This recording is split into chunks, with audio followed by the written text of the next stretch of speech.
Hello guys, welcome to Mahi Lohendra channel. ఈరోజు ఈ వీడియోలో సౌత్ ఆఫ్రికా లీగ్ లో 7th మ్యాచ్ అయిన Pretoria Capital versus sun Risers Eastern Cape match prediction చూద్దాం. First గా ప్రిటోరియల్ క్యాపిటల్స్ టీం చూసుకుంటే కనుక ఇందులో కెప్టెన్ వచ్చి Rossouw, then Rahmanullah Gurbaz, Jacks, Neesham, then నాజ్, Parnell. So these are the basic players from this team actually. So Pretoria Capital చూసుకుంటే కనుక అటు బ్యాటింగ్ ఇటు బౌలింగ్ అలాగే ఆల్ రౌండర్స్ తో చాలా కాంబినేషన్ అనేది స్ట్రాంగ్ గా ఉంది. సో బేసిక్ గా చూసుకుంటే కనుక మనకి రాసో కెప్టెన్, మనకు తెలుసు బౌలింగ్ హిట్ ఎలా, బ్యాటింగ్ హిట్టర్ ఎలా ఉంటుందో తెలుసు అతని బ్యాటింగ్. సో వన్స్ క్రీజ్ లో నుంచి ఉంటే ఇంకా బౌలర్స్ కి అయితే చుక్కలే చూపించే అవకాశం ఎక్కువ ఉన్నాయి. సో ఎటువంటి బౌలర్ కూడా అలా ఒక్కొక్క బౌండరీ లైన్ కి అయితే దాటించే అంత కెపాసిటీ అయితే రోసోకు ఉంది. Then next Rahmanullah Gurbaz. Rahmanullah Gurbaz మనకు తెలుసు లాస్ట్ మ్యాచ్ లో చాలా పోరాడాడు. సో లాస్ట్ చాలా తక్కువ రన్స్ తో అయితే ఓడిపోవడం జరిగింది వీళ్ళు. బట్ గుర్బాజ్ బ్యాటింగ్ అయితే చాలా ఫామ్ లో ఉన్నాడని చెప్పొచ్చు. ఈ లీగ్ లో కూడా ఫామ్ లో ఉన్నాడని చెప్పొచ్చు. సో మొన్న అయితే తక్కువ బాల్స్ లో 80 అబౌవ్ రన్స్ అయితే చేయడం జరిగింది. సో ఇక్కడ చూసుకుంటే కనుక గుర్బాజ్ కనుక వన్స్ నిలదొక్కుంటే సో ప్రిటోరియా క్యాపిటల్స్ ఇంకా భారీ స్కోర్ చేయడం సాధ్యం అవుతుంది. సో అలాగే చేజింగ్ లో కూడా రహముల్లా గుర్బాజ్ మంచి రికార్డ్ అయితే ఉంది. సో వన్స్ అతను కనుక క్రీజ్ లో నిలదొక్కుంటే ఇంకా ఈ టీం కి విజయం కంపల్సరీ వస్తుంది. సో నెక్స్ట్ నేషం చూసుకుంటే నేషం మన అందరికీ తెలుసు. అలాగే జాక్స్, లాస్ట్ మ్యాచ్ లో జాక్స్ కూడా కొంచెం సపోర్ట్ అయితే ఇచ్చాడు బ్యాటింగ్ లో. సో చేజింగ్ లో వీళ్ళకి సపోర్ట్ ఇవ్వడం అయితే జరిగింది జాక్స్. సో జాక్స్ కూడా బ్యాటింగ్ బాగుంటుంది, అలాగే హిట్టింగ్ కూడా బాగుంటుంది. కానీ నేషం మనకు తెలుసు ఆల్ రౌండర్. సో ఇతను కూడా మంచి batsmen and bowler. So once crease నిల్చుంటే సో ఇంకా బౌలర్లకి చుక్కలేదు. ఇంకా నెక్స్ట్ చూసుకుంటే లివింగ్ స్టోన్ మన అందరికీ తెలిసిందే. సో లివింగ్ స్టోన్ కూడా మంచి బ్యాట్స్మెన్ అండ్ అలాగే ఆఫ్ స్పిన్ బౌలింగ్ వేస్తుంటాడు. So is also good batsmen. చూడాలి ఈ రోజు ఎలా ఆడతాడో.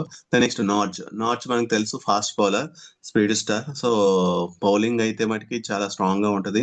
సో ఐపీఎల్ లో కూడా ఆ విధంగానే బౌలింగ్ వేసేవాడు, మంచి స్పీడ్ స్టార్ అన్నమాట. సో వన్స్ స్టార్టింగ్ ఓవర్ లో డెత్ ఓవర్స్ లో కూడా బాగా కంట్రోల్ చేస్తాడు బ్యాట్స్మెన్ ని. సో స్ట్రైక్ రేట్ అయితే మటుకి కంట్రోల్ చేస్తాడు. సో అవసరం వచ్చినప్పుడు వికెట్స్ కూడా తీసే సత్తా ఉంది ఇతనికి. నెక్స్ట్ పార్నల్ తెలుసు, ప్రిటోరియస్ తెలుసు.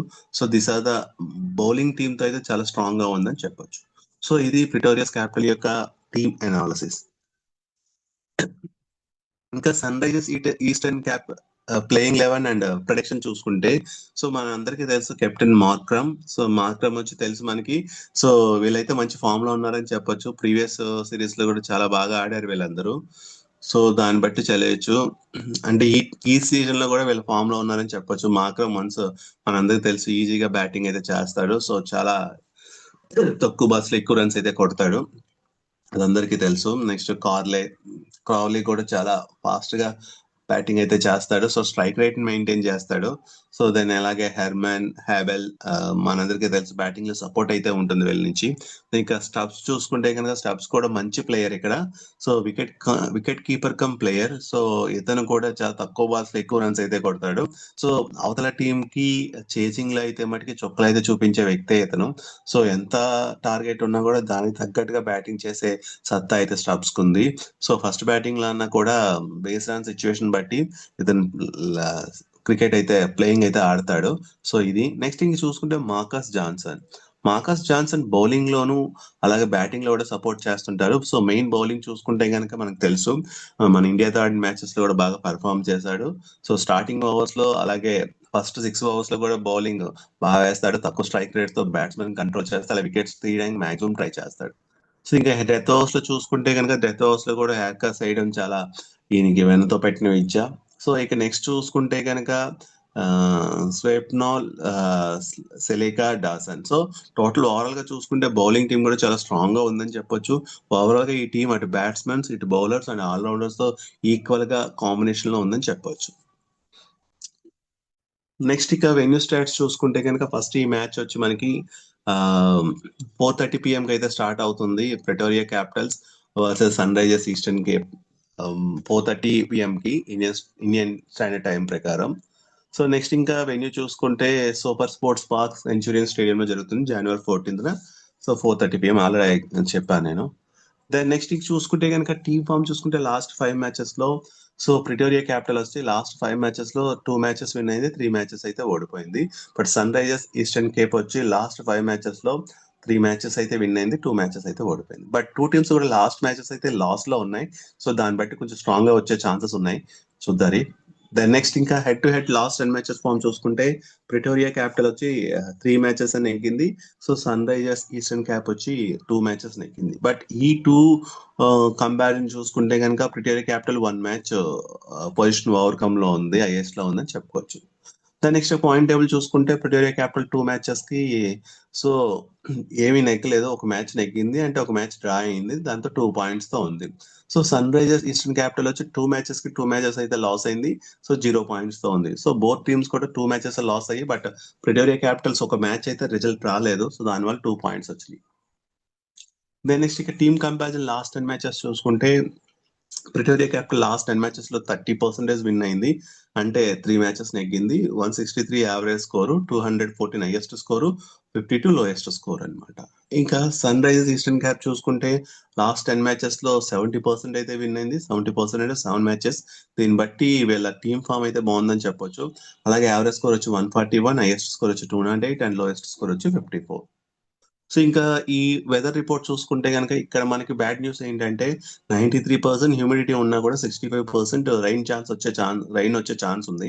సో దాన్ని బట్టి మనం చూడాలి మ్యాచ్ జరుగుతుందా లేదా.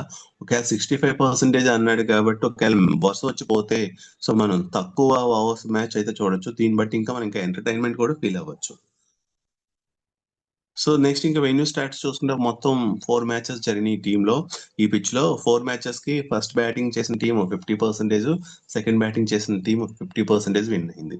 యావరేజ్ ఫస్ట్ ఇన్నింగ్ స్కోర్ వచ్చి 155, యావరేజ్ సెకండ్ ఇన్నింగ్ స్కోర్ వచ్చి 169. హైయెస్ట్ టోటల్ వచ్చి 248 ఫర్ 4 వికెట్స్, లోయెస్ట్ టోటల్ వచ్చి 122 for 9 wickets. Then lowest defend వచ్చి 204 ఫర్ 9 వికెట్స్.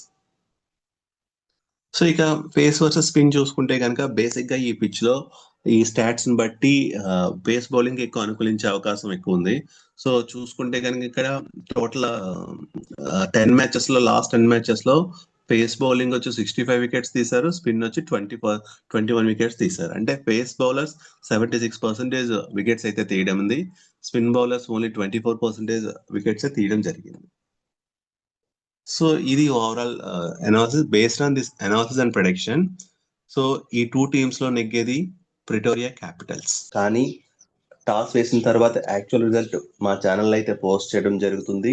సో అలాగే మా ఛానల్ లింక్ ని డిస్క్రిప్షన్ లో అయితే ఇవ్వడం జరిగింది, ఒకసారి ఆ లింక్ ఓపెన్ చేసి ఛానల్లో జాయిన్ అవ్వండి. అలాగే ఓన్లీ బిగ్ బ్యాష్ లీగే కాకుండా BPL, so south Africa league 20 running matches, అలాగే ఫుట్బాల్ మ్యాచెస్ ఇక ప్రొడక్షన్ అయితే మా ఛానల్లో జరుగుతుంది. సో మా ఛానల్ అయితే ఫాలో అవ్వండి. Thank you.